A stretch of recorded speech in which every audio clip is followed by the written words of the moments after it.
AI agents are everywhere, automating tasks and making decisions at machine speed. But agents make mistakes. Just one rogue agent can do big damage before you even notice. Rubrik Agent Cloud is the only platform that helps you monitor agents, set guardrails, and rewind mistakes, so you can unleash agents, not risk. Accelerate your AI transformation at Rubrik.com. That's RUBRIK.com.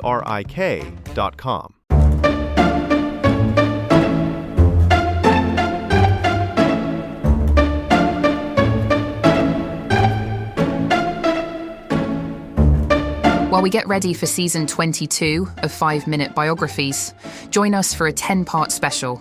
Over 10 working days, we will present 10 biographies of fictional characters, but presented as if those characters were real, just for fun. I hope you enjoy them. This is episode 4, Atticus Finch. In the turbulent landscape of the American South during the 1930s, few figures embodied moral integrity and human decency more completely than Atticus Finch.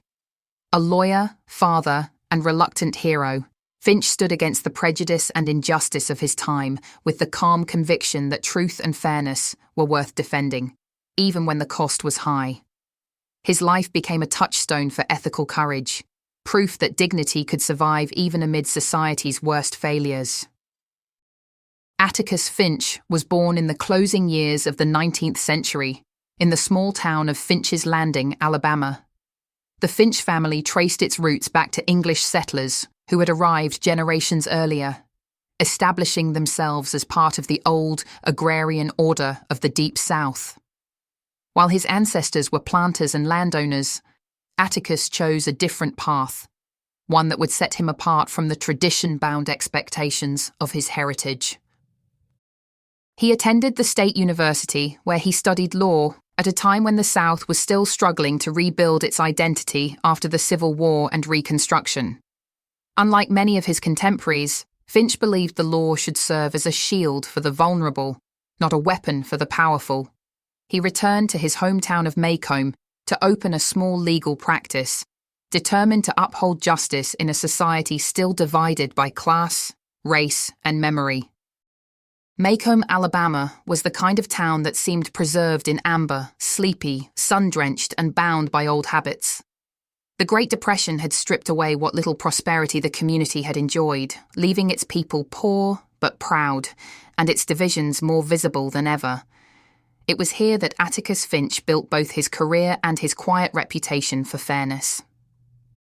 He lived in a modest house near the town square with his 2 children, Jeremy, known as Jem, and Jean-Louise, nicknamed Scout. Widowed when the children were young, Finch devoted himself to their upbringing with the same calm patience he brought to the courtroom. His household was watched over by Calpurnia, the family's African-American housekeeper, whose intelligence and authority helped shape the children's sense of justice and equality. Despite his gentle manner, Finch was a man of deep conviction. He served on the local legislature, guided by the belief that democracy demanded participation, even in places where change came slowly. He was respected, though not universally admired. His empathy and moderation were often mistaken for weakness by those who valued conformity over conscience. The defining test of Atticus Finch's life came in the early 1930s, when he was appointed to defend a black man, Tom Robinson, accused of assaulting a white woman, Mayella Ewell. The case was explosive, not only for its subject, but for what it revealed about Macomb's soul. In a society built on segregation and fear, the idea of a white lawyer defending a black defendant against a white accuser was considered a betrayal of custom and race. Finch accepted the case not out of pride or ambition, but because he believed that every person deserved a fair trial, and that justice meant little if it was not extended to those whom society preferred to ignore. His decision brought quiet hostility from neighbours and open insults from strangers, but he never wavered. In court, Atticus dismantled the prosecution's argument with precision and restraint. He demonstrated that Mayella's injuries had been inflicted by someone left-handed, and that Tom Robinson's left arm had been rendered useless in an accident. He exposed the prejudice that underpinned the accusation, revealing it as the desperate act of a poor, ignorant family trying to preserve a false sense of superiority. Yet despite the clarity of the evidence, the jury returned a guilty verdict. Finch accepted the decision with dignity, though he knew it was unjust. When Tom Robinson was later killed attempting to escape from prison, Finch bore the grief with quiet composure, knowing that his small act of defiance had at least forced his community to look at itself honestly, even if it did not yet have the courage to change. Beyond his role as a lawyer, Atticus Finch was above all a father. He raised Jem and Scout not through lectures but by example. He taught them that courage was not a man with a gun in his hand, but someone who fights for what is right, even when he knows he will lose. His lessons were profound but straightforward, that empathy was the foundation of understanding, and that morality meant standing in another person's shoes before passing judgment. In a world still ruled by hierarchy and prejudice, these ideas were revolutionary.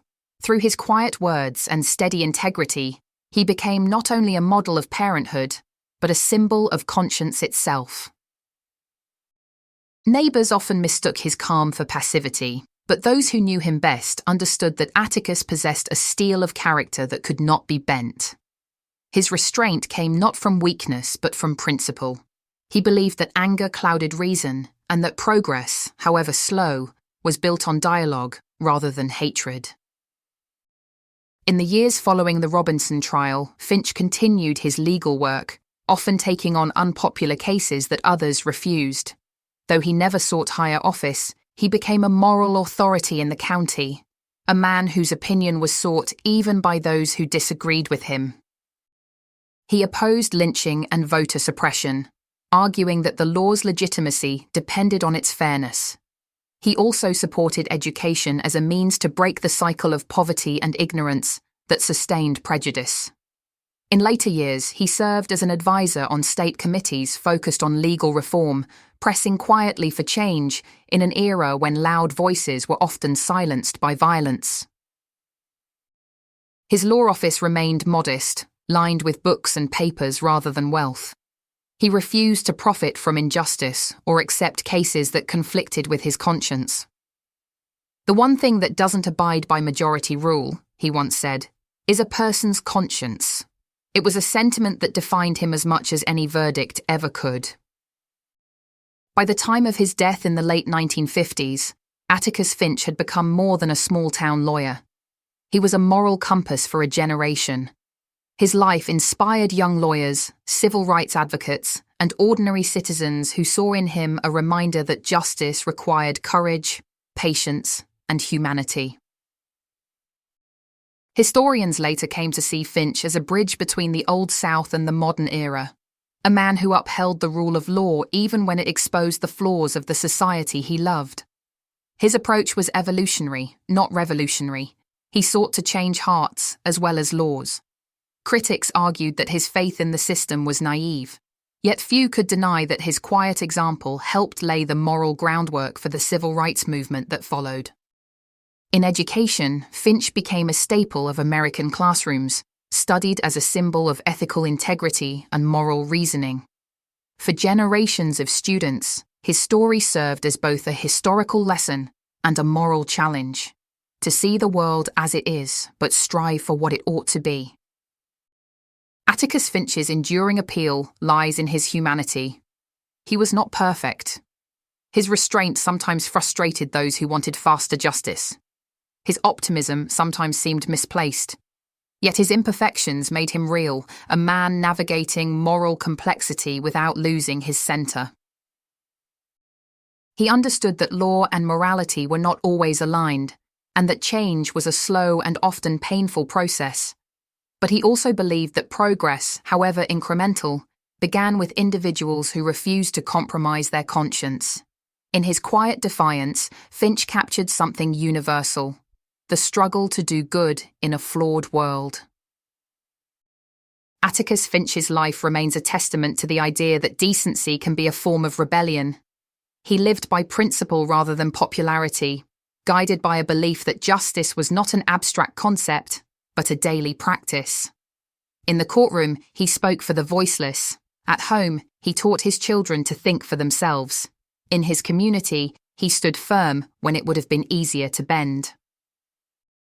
He was, in the truest sense, a gentleman, not by birth or wealth, but by conduct. His quiet voice, tempered by reason and compassion, continues to echo across generations, reminding us that the measure of character is not found in triumph, but in the courage to stand alone when standing alone is the only right thing to do.